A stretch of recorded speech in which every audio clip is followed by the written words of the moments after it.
안녕하세요. 와우넷 박우신 파트너입니다. 자, 금일 벌써 이렇게 됐네요. 7번째 시간 박우신의 세력 스토킹이란 제목으로 제가 강의를 한 지가 벌써 6번 진행이 됐네요. 오늘은 이제 7번째 시간으로 성장하는 주식이라는 테마를 가지고 여러분들께 좀 이야기를 하는 시간을 좀 갖도록 하겠습니다. 제가 진행하는 이 세력 스토킹은 총 10번의 강의로 이루어질 거예요. 그래서 이제 오늘 강의 이후에는 총 3번의 강의가 더 남아 있는데, 이 향후 3번의 강의들은 뒤에 또 좀 말씀을 드리겠지만, 이 8번째 강의는 이 7번째 강의와 좀 이어지는 소위 말해서 이제 텐베거의 주식을 찾는 그러한 방법론에 대해서 이야기를 할 거고, 9번째, 10번째 시간에서는 여러 가지 종목들의 사례를 가지고 예제를 보면서 설명드리는 그런 시간을 갖도록 하겠습니다. 자, 오늘은 성장하는 주식에 대해서 말씀을 좀 드릴게요. 자, 이제 우리가 주식시장을 보다 보면 이게 봉이지 않습니까? 뭐 일봉이 될 수도 있고 분봉이 될 수도 있고 주봉이 될 수도 있고 월봉이 될 수도 있는데, 우린 이 시세판에 어떻게 보면 갇혀서 큰 그림을 좀 못 볼 때가 있지 않나라는 생각을 간혹 하게 돼요. 그 주식의 본질에 대해서 좀 말씀을 드리고 싶은 건데요. 이제 이 주식의 본질에 대해서 이제 각자 어떤 투자 습관이라든지 투자에 대한 철학에 따라서 여러 가지 다양한 이야기들을 할 수 있을 겁니다. 뭐 주식은 뭐 어떤 매일매일 매매를 하는 스캘퍼나 데이 트레이더의 입장에서는 수익만 내면 된다, 수익이 최고다 라고 주장을 하시는 분도 계실 거고요. 어떤 분들은 아니다, 주식은 실적이다, 실적이 좋은 기업을 사서 꾸준하게 투자를 하는 게 투자다, 단순하게 수익만 추구하는 것은 투기에 가깝다라고 얘기를 하시는 분들도 계시다는 거죠. 근데 제가 이제 오늘 제시를 해고자 하는 단어는 이제 성장입니다. 주식은 성장이라는 거죠. 이게 무슨 소리냐면, 사실 뭐 실적 베이스가 좋은, 펀더멘탈이 좋은 종목에 우리가 투자를 하는 것도 맞고요. 그리고 때로는 이 종목의 원초적인, 이 그림에서 보이듯이 이 원초적인 봉의 움직임을 따라서 우리가 수익을 추구할 때도 있어야 하는 것도 맞습니다. 하지만 그 중심에는 이 성장이라는 키워드를 우리가 항상 마음속에 새기고 있어야 된다는 그 부분에 대해서 좀 설명을 드리고자 함이라고 보시면 될 것 같아요. 자, 이제 성장하는 주식을 왜 봐야 하느냐에 대해서 좀 말씀을 드려보겠는데, 기본적인 거지만 우리가 한번 곱씹어서 생각을 해볼 필요가 있으실 거예요. 자, 주가라는 거는 실물 경기를 선반영한다라고 우리가 알고 있죠. 일반적으로는 한 6개월 정도 선반영한다라고 얘기를 하곤 해요. 6개월.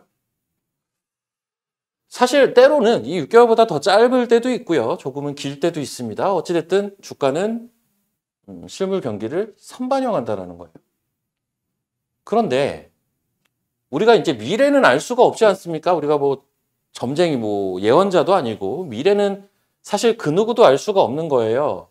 그 누구도 알 수가 없는데 거기에 대한 어떤 기대감, 이것을 이제 파생시장에서는 시간가치라는 표현을 쓰거든요. 시간가치, 세타 뭐 이런 말들을 씁니다. 우리는 기본적으로 미래에 대해서 기대감이라는 거를 사람인 이상 갖게 되는 겁니다. 그렇다면 이 주가는 실물 경기를 선반영해서 먼저 움직이는데 이 기대감이 강한 종목이 있을 거고요. 기대감이 다소간에 좀 떨어지는 종목이 있겠죠. 거기에 대한 판단은 투자자가 하는 거고요.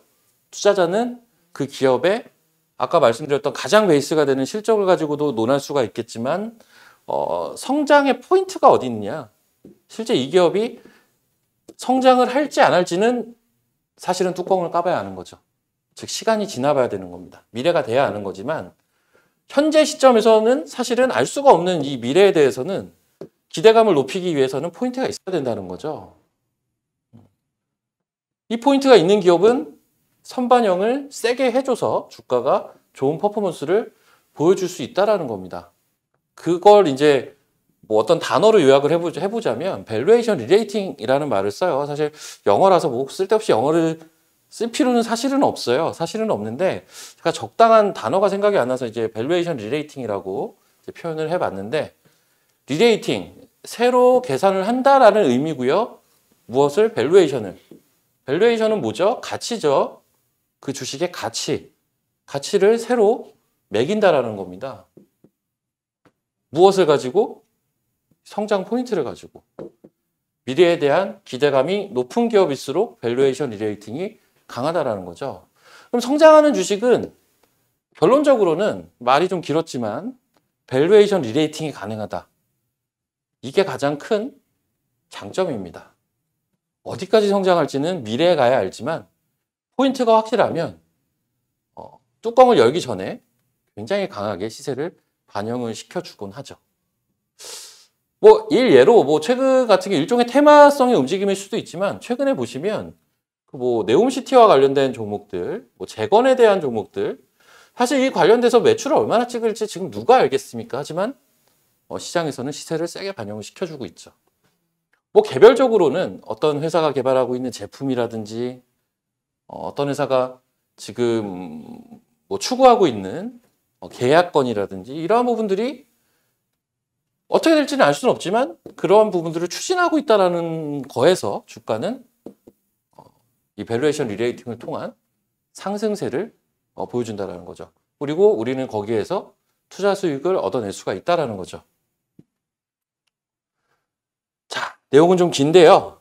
이게 좀 누군가에게는 굉장히 쉬운 내용일 수도 있고요. 누군가에게는 영어도 있고 산식도 막 있고 해서 복잡할 수도 있는데 우리가 성장에 대해서 논하려면 가장 기본적으로 아셔야 될 게 멀티플입니다. 멀티플은 말 그대로 이 영문 그대로라면 배수라는 의미예요. 곱하기죠, 곱하기. 배수, 곱하기라는 의미입니다. 실적 곱하기 멀티플 요게 이제 시가총액을 이루는 거거든요. 그렇다면 어떻습니까? 이 시가총액은 주가잖아요. 내가 갖고 있는 주식이 높은 주가를 기록을 하려면 어때요? 실적도 좋아야 될 거고요. 멀티플도 좋아야 되겠죠. 단순하게 실적만 좋아서는 주가가 상승은 하겠지만 덜 상승을 할 거고요. 실적도 좋은데 멀티플까지 좋으면 주가는 곱배기로 상승을 하겠죠. 그래서 우리가 이제 멀티플에 대한 의미를 잘 알고 계셔야 한다는 거예요. 멀티플을 여러 가지를 가지고 논할 수가 있어요. PER을 가지고 얘기를 할 수도 있고요. 자, PER은 주가 나누기 주당 순이익이죠. 현재 주가가 설명하는 어떤 이익 단위라고 보시면 될 것 같고요. PBR은 뭡니까? 자산이라고 보시면 되겠죠. 현재 주가가 보여주고 있는 이 기업의 자산 가치라고 보시면 되겠고요. EPS, ROE 이런 것들도 있는데 이러한 것들은 총 발행 주식수에서 얼만큼의 순이익을 기록을 하는지 그리고 평균 자기 자본에서 얼만큼의 순이익을 기록하는지 즉 같은 돈을 가지고 얼만큼 순이익을 낼 수 있는 생산성을 보여주는지를 나타내는 지표가 이 EPS와 ROE가 되겠는데요. 요거는 당연히 높을수록 좋겠죠. 생산성에 대한 부분이기 때문에 EPS와 ROE는 높을수록 좋다. 그렇죠? 그리고 이제 부채 비율과 유보율, 요거는 이제 우리가 재무를 볼 때 가장 기본적으로 우리가 그래도 고인 컨선할 수 있는 망하지 않는 기업에 투자를 하려면 이 부채 비율과 유보율을 신경을 쓰셔야 되는데 당연히 부채 비율은 낮을수록 좋습니다. 낮을수록 유보율은 높을수록 좋겠죠. 잉여현금이 많다라는 거니까요. 그래서 이 정도는 기본적으로 알고 계셔야 되는데 제가 오늘 말씀을 드리고자 하는 이 멀티플은 PER에 대해서 계산을 하고 말씀을 드릴 겁니다. 왜? PER은 이익단으로 볼 수 있는 가장 기본적인 지표예요. PBR은 자산단으로 볼 수 있는 지표죠. 우리가 흔히 이제 성장하는 주식이라고 한다면 미래에 지금 당장은 알 수는 없지만 저러저러한 일들이 벌어져서 이 회사의 이익이 늘어날 것이다라고 보기 때문에 그것을 우리가 성장하는 주식이라고 보지 않습니까? 이 기업의 자산이 어떻게 늘어날 것이다 이 부분을 체크하진 않죠. 이 자산에 대한 체크는 이 기업의 어떤 안정성을 체크를 할 때 보셔야 되는 지표라고 보시면 될 것 같습니다. 내지는 어떤 배당에 대한 여력 이런 것들을 볼 때 체크를 할 필요가 있는 포인트들이고 그래서 오늘은 이 PER에 대해서 이야기를 좀 드릴 것이다. 이렇게 좀 말씀을 드릴게요. 자, 간략한 예로 여러분들의 이해를 제가 돕도록 하겠는데 우리가 이제 PER로 멀티플을 적용을 한다라고 가정을 했을 때 주가 나누기 주당 순이익 아닙니까? 자, 이 두 가지 기업이 있다라고 볼게요. A라는 기업이 있고요. B라는 기업이 있습니다. 자, A라는 기업은 현재 시가총액이 5천억, 주가가 5천억의 가치를 현재 반영을 해주고 있어요. 1년에 벌어들이는 영업이익이 500억입니다. 자, 아까 제가 뭐라고 했죠? 그 실적 곱하기 멀티플, PER이죠. 요게 이제 시가총액이라고 말씀을 드렸을 거예요. 자, 요 산식에 대해서 그냥 넣어보자면 실적. 자, 500억이죠. 곱하기 멀티플 모르고 시가총액 5천억이죠. 이 가로의 멀티플에는 뭐가 들어갈까요? 자, 뭐 산수인데 10이 들어가겠죠. 그러면 이 A라는 기업은 멀티플 10을 받고 있는 겁니다. 10배의 가치를, 10배의 멀티플을 PER 10의 가치를 받고 있는 거죠. 그렇죠. 이 두 번째 기업은 주가는 똑같아요. 시가총액 5천억, 주가는 똑같습니다. 하지만 영업이익이 100억이네요. 자, 이 산식에 100억을 넣고요. 가로, 멀티플 모르고 시가총액은 5천억 똑같습니다. 이 가로에는 얼마가 들어가지요? 50이 들어가겠죠. 그러면 이 두 번째 B라는 기업은 주가는 A기업과 B기업이 똑같습니다. 근데 이 B기업은 50배의 멀티플을 받고 있는 거예요. 참 아이러니한 거죠. 어떤 기업은 500억을 벌고 있고 어떤 기업은 그 실적의 5분의 1밖에 벌고 있지 못하지만 시가총액은 똑같은 평가를 받고 있다는 거죠. 그만큼 멀티플 배수를 높게 받을 수 있는 요인들이 있는 기업, 그런 요인이 있는 섹터, 이런 것들을 찾는 게 단순하게 실적이 좋아지는 걸 찾는 것보다 저는 우선시 돼야 된다라고 판단을 합니다. 왜? 주식의 본질은 성장이기 때문에. 그래서 이 B기업 같은 경우는 확실히 A기업보다 성장성이 높다라고 우리가 볼 수가 있는 거예요. 그렇기 때문에 높은 배수의 멀티플을 시장에서 적용을 받아서 훨씬 적은 영업이익을 보여줄지라도 높은 시가총액을 현재 퍼포먼스를 보여주고 있다는 거죠. 이 B라는 기업이 영업이익이 500억까지 나중에 늘었을 때를 한번 생각을 해보세요.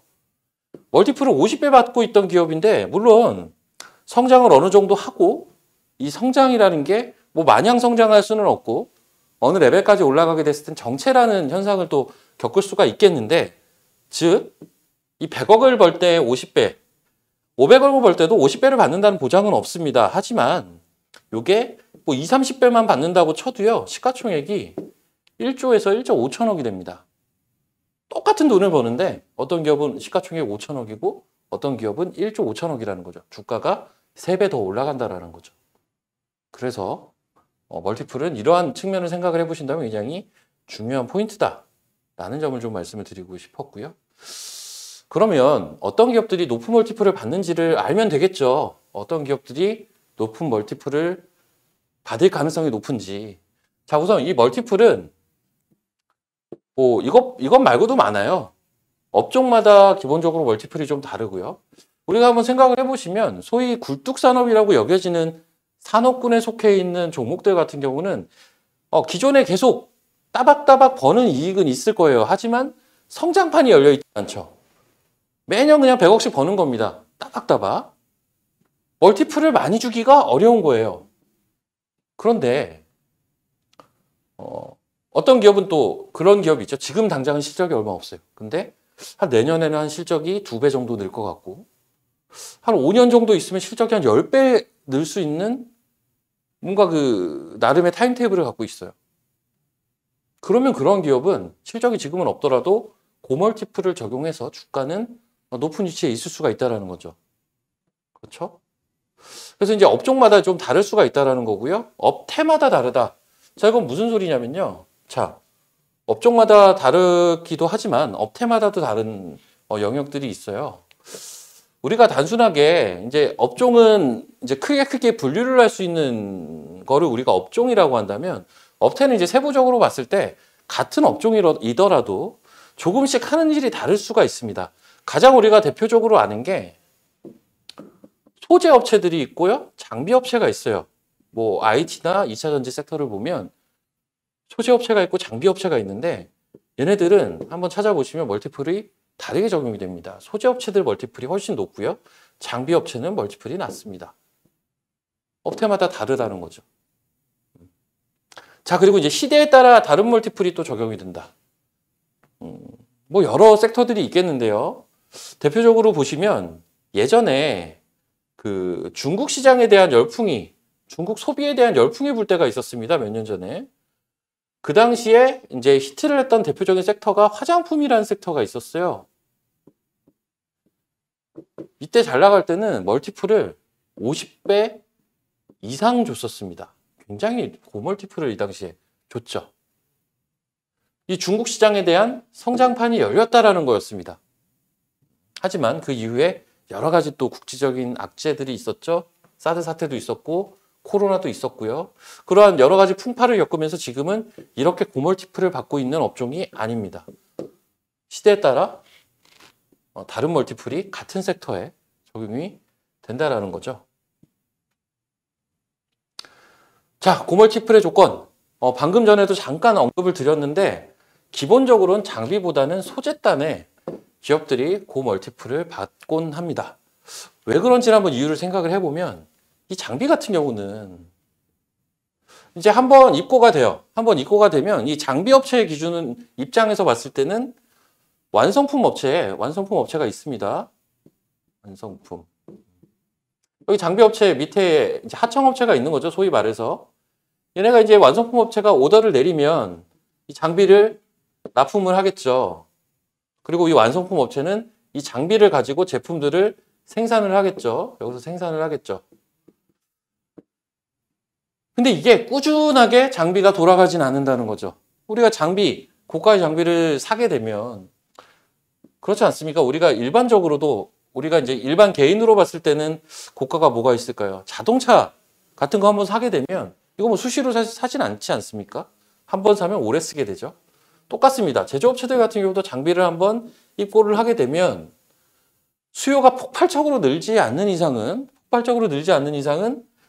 몇 년의 주기를 두고 다시 한 2, 3년 있다가 또 장비를 입고하고 또 2, 3년 있다가 입고하고 이런 과정들을 거치게 돼요. 중간에 쉬는 구간들이 있을 수밖에 없죠. 그런데 소재업체는 어떻습니까? 소재업체들은 이 완성품 업체가 가져다 쓰고 있는 이 장비를 통해서 소재는 계속 들어가는 거죠. 이 제품의 수요만 있다면 소재는 계속 쓰일 수밖에 없잖아요. 당연히 장비보다는 실적의 연속성 그리고 영업이익률이 높기 때문에 더 높고 멀티플을 기본적으로 받게 되는 거죠. 마찬가지 개념인데요. 하드웨어, 기계장치 류의 그러한 섹터들보다는 소프트웨어 분야들이 고멀티플을 받게 됩니다. 그리고 전통산업군, 실적은 좋아요. 매년 적자가 나오지 않습니다. 매년 흑자를 기록을 합니다. 하지만 어느 정도 좀 균일한 실적을 보여줘요. 하지만 첨단 산업군들은 어떻습니까? 좀 실적이 들쭉날쭉할 수는 있어요. 실적의 변동성은 있는데 전반적인 변동성이 이런 식으로 우상향하는 변동성, 실적의 변동성이 마치 주가와 마찬가지인데요. 이런 변동성만 보여준다면 고멀티플을 줄 수가 있다는 거죠. 같은 개념으로 OPM, 영업이익률이라고 부르는데요. 영업이익률이 높은 기업에도 우리가 멀티플을 높게 줄 수가 있겠죠. 어떤 기업은 매출은 굉장히 높습니다. 높은데 마진이 너무 안 남아요. 뭐 한 1% 남습니다. 100억 팔면 1억이 남아요. 그래서 매출은 뭐 1000억인데 영업이익이 10억밖에 안 됩니다. 영업이익률이 1%밖에 안 돼서. 이러한 기업들은 이 영업이익단, 순이익단이 빠르게 늘어날 개연성이 떨어집니다. 왜?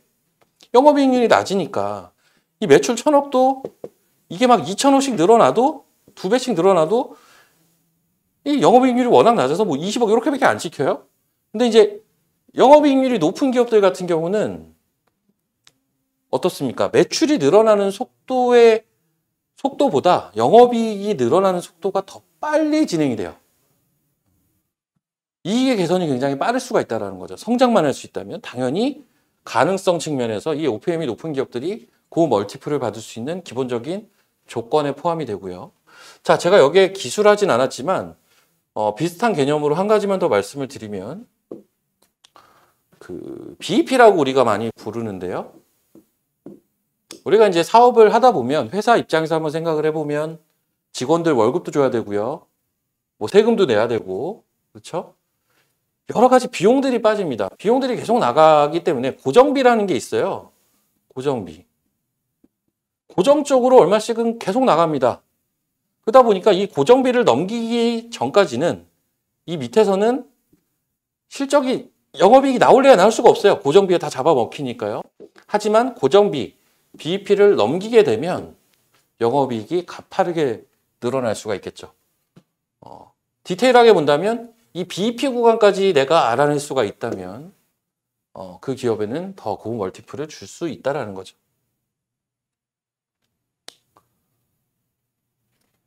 자, 이제 마찬가지 개념인데요. 아까 이제 말씀을 드린 내용이에요.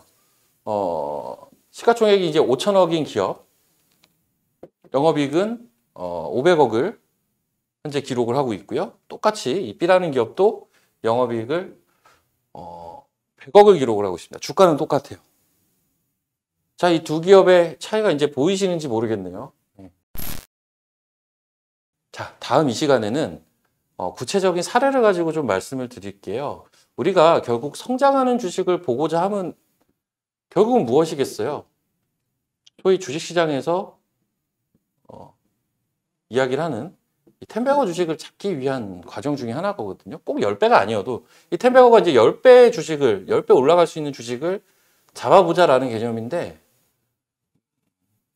우리가 죽기 전에 한 번은 잡아봐야 되지 않겠습니까? 네. 이런 거 한번 잡아보면 주식을 보는 게 완전 달라질 수가 있거든요. 근데 그러기 위해선 기본적으로 성장의 개념, 멀티플의 개념을 여러분들이 이해를 하고 계셔야 돼요. 이거는 기술적인 영역으로 설명이 되는 영역이 아닙니다. 그래서 다음 이 시간에 이 10배거 주식을 잡는 여러 가지 팁들 그리고 실전 사례에 대해서 설명을 드리고 그 다음에는 또 이제 제가 기존에 진행을 했었던 이 차트 기술적 분석과 관련된 여러 가지 예제들을 가지고 설명드리는 시간을 가지면서 이 강의를 좀 진행을 해보도록 하겠습니다. 자, 지금까지 시청해주신 분들 모두 감사드리고요. 다음 주에 더 좋은 알찬 강의로 여러분들을 찾아뵙도록 하겠습니다. 시청해주신 분들 모두 감사드립니다.